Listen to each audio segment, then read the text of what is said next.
Hello, I'm Patrick Mabry. I've got a briefing here today about the Crimson Tide movie and two of the different leadership types that were shown in the series.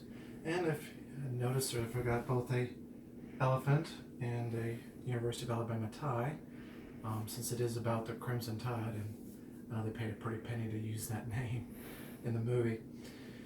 Now, the Crimson Tide was portraying a time during the Cold War when there were factions fighting over power in Russia.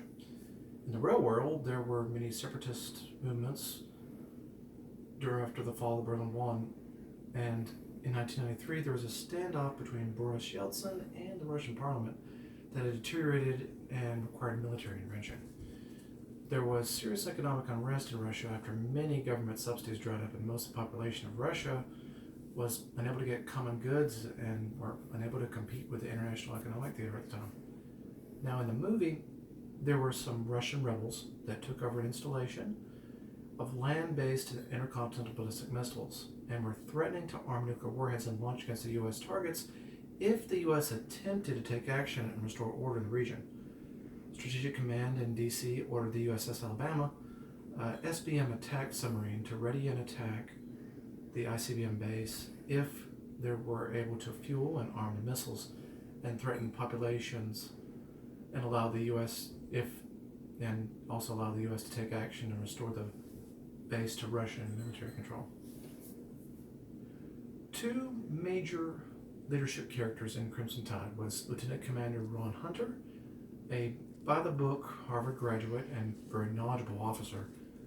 Ron knew what his role was on the current mission and knew all the processes and the law that governed the launch of ICBMs. Ron, considered a millennial by today's standards, and according to the conceptual analysis of millennial style study by Young Chu, Ron's leadership type showed how millennials' leadership type was shaped by the feedback from their followers and how they work well in team environments and prefer open communication, something that Captain Ramsey was unable to reconcile. The second character in the movie was, of course, Captain Frank Ramsey. He was the commanding officer of the USS Alabama and was a seasoned Navy officer and had a very abrasive and more of an autocratic leadership type according to Lewin's theory of leadership types. Frank was a type of leader that led through power and was not as open to free communication and didn't involve his subordinates in decision making, doing most of the major decisions by his own knowledge and experience rather than lean on Commander Ron and the other bridge crew. According to Lewin's theory of leadership styles, an autocratic leader makes decisions without asking for his subordinates' opinions and suggestions and keeps any of the followers from having any influence on the decision-making process. There are many studies that have shown that there are negative outcomes with an autocratic leadership, one of which is low motivation. Lieutenant Commander Ron was clearly a participative leader, and that was clearly apparent with the conversation during the argument for the command of the launch of the SBMs after receiving an incomplete order. There was a scene where Captain Ramsey had made the decision of firing the missiles and expected Lieutenant Commander Ron to concur with his assessment to fire. Ron did not concur, and the captain said, "Mr. Hunter, I've made up the decision. I'm captain of this boat, now shut the fuck up." Everyone on the bridge is eerily quiet, and Lieutenant Commander Ron and the captain go to blows, and Commander Ron cites a specific Navy regulation for the procedure of releasing nuclear weapons. The system in place expressly requires the XO and the captain of the boat to be in agreement. Due to Ron's unwillingness to agree with the assessment, the captain is unable to take the course of action he feels is right and threatens to relieve the chief officer of command and shouts mutiny. During this exchange, the chief of the boat backs the XO, which is something he reluctantly does due to the respect he has for the captain, but clearly he understands the importance of feedback and why the Navy has a two-person system to keep a check on the release of such powerful weapons.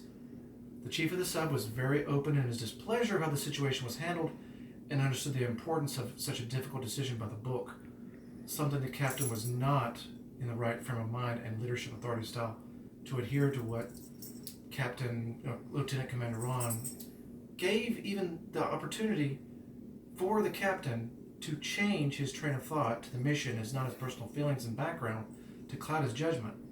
He even went to the Navy over the Navy's understanding of the situation and requiring SBM boats to work in redundancy so that if one was attacked or could not receive the message to fire or not to fire in this probable case, which was going on in the movie, was something that could interfere with that command.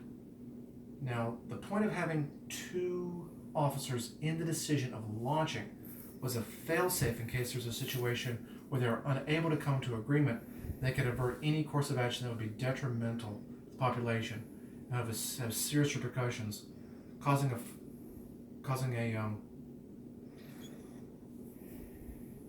serious issue of just almost nuclear Armageddon. Now, the focus in this film was to allow the audience to see the old way of military thinking that was prevalent in the past, where the power over men's destinies was held in the hands of a few great men with powerful weapons at their disposal, was no longer a piece of modern society. The millennial leadership style is governed by thoughts and values of the many taken into consideration rather than the autocratic view of the few.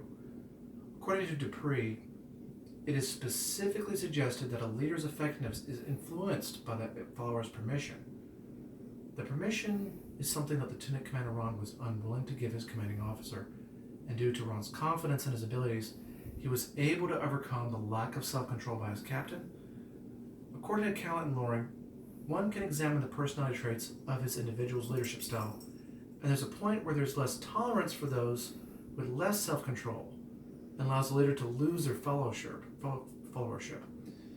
Many of the studies so far have been theoretical in nature, but having quality leader-member relationship is clearly shown in the film Crimson Tide, and it shows how a free follower that is led by example and feedback shows that negotiation between leader and follower goes much more swiftly and effectively than a purely autocratic leadership. Thank you for your time.